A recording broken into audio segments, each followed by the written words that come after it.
বিকেলে হাঁটতে গিয়ে পছন্দের ফুল কিনে নিয়ে আসলাম। সেই সাথে অনেকদিন পর হাত ভর্তি করে মেহেদি দিলাম। মেহেদি দিতে গেলে এখন শুধু শর্টকাট ডিজাইন খুঁজে বাদাম দিয়ে কেক ডেকোরেশন করেছি। আসসালামু আলাইকুম, কেমন আছেন সবাই? লিজেন্ডারি লাইফ অফ নিপা পেজে আপনাদের সবাইকে স্বাগত। আজকের ব্লগটি শুরু করেছি বিকেলের দিকে। বিকেল বেলা প্রায় আমি বাইরে হাঁটতে যাই, তো আসার সময় একটা ফুলের দোকান চোখের সামনে পড়লো, কিছু ফুল নিয়ে আসলাম। রজনীগন্ধা ফুল আমার অনেক পছন্দের, মাঝে মাঝে আমি রজনীগন্ধা ফুল এনে রেখে দেই, অনেকদিন পর্যন্ত গ্রান থাকে। সাদা রঙের ফুলগুলোতে সবসময় গ্রান একটু বেশি থাকে, রঙিন ফুলগুলোতে সবসময় গ্রান কম থাকে। আল্লাহ তাআলা মানুষকেও কোনো দিক দিয়ে কম দিলে অন্য দিক দিয়ে কিন্তু সেটা বাড়িয়ে দেন। আল্লাহ তাআলার নিখুঁত পরিকল্পনা 1 মিনিট ভাবতে গেলে অনেক অবাক হয়ে যায়। আমি যে ক্যান্ডেল জ্বালিয়েছি এটাও রজনীগন্ধা ফ্লেভারে ছিল। তাজা ফুল আর ক্যান্ডেলের গন্ধ একসাথে মিশে খুবই স্ট্রং একটা গন্ধ ছড়াচ্ছিল। ঘরে তাজা ফুল সাজিয়ে রাখলে ঘর কিন্তু অনেক ফ্রেশ লাগে। আমার কাছে ক্যান্ডেল জ্বালিয়ে রাখতে অনেক ভালো লাগে, পুরো ঘরটা উষ্ণ আলোয় ভরে যায়। আপনারা কে কে আমার মতো ফুল ক্যান্ডেল দিয়ে ঘর সাজাতে পছন্দ করেন?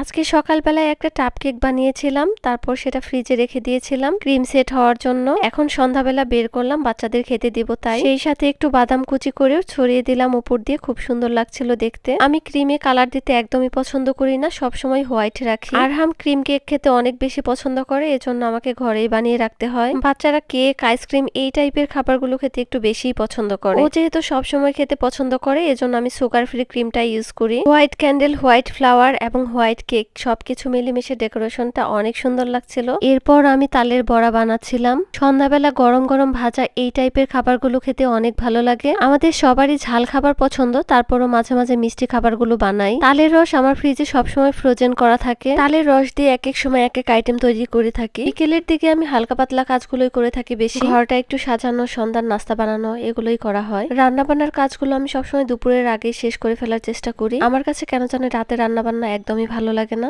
তারপরও মাঝে মাঝে করা হয়, মেহমান আসলে করা হয়, বা বাইরে কোথাও গিয়েছি রান্নার সময় হয়নি তখন রাতে রান্না করা হয়। একটা ঘরে কাজের আসলে কোনো শেষ নেই, এজন্য মেয়েদের উচিত সময় মতো খাওয়া দাওয়া করা, সময় মতো বিশ্রাম নেওয়া। একটা রুটিনের মধ্যে রেখে কাজগুলো করলে গায়ে লাগে না। আমার বাসায় সব কাজগুলো আমি একটা রুটিনে রাখি, কোন কাজগুলো প্রতিদিন করব, কোন কাজগুলো সপ্তাহে করব, কোনটা মাসে করব, কোনটা বছরে করব। এরপর হাতের কাজগুলো শেষ করে আমি মেহেদি দিতে বসে গেলাম। একটা সময় ছিল যখন ইচ্ছে তখন মেহেদি দিতাম, এখনো ইচ্ছে করে তবে সেভাবে দেওয়া হয় না। আর দিলেও বাচ্চাদের সমস্ত কাজ শেষ করে রাতের বেলায় মেহেদি দেওয়া হয়। একজন মানুষের বয়সের সাথে সাথে বিভিন্ন পরিস্থিতিতে তার মন মানসিকতাও অনেক চেঞ্জ হয়ে যায়। আগে ঘন্টার পর ঘন্টা বসে মেহেদি ডিজাইন করতাম, কিন্তু এখন মেহেদি দিতে গেলে ঝটপট যে ডিজাইন গুলো করা যায় সেগুলোই করে ফেলি। একটা সংসারী মেয়ে সংসারের ছোট বড় যে কোনো কাজে সবসময় আটকে থাকে। একটা সময়ের পর মেয়েদের মন ভালো করার দায়িত্ব কেউ নেয় না, সেজন্য নিজের ভালো লাগাগুলোকে প্রাধান্য দিয়ে নিজেকে ভালো রাখতে হয়। সবাইকে আমার ভিডিওটি দেখার জন্য অসংখ্য ধন্যবাদ। সবাই ভালো থাকবেন, সুস্থ থাকবেন। আল্লাহ হাফেজ, আসসালামু আলাইকুম।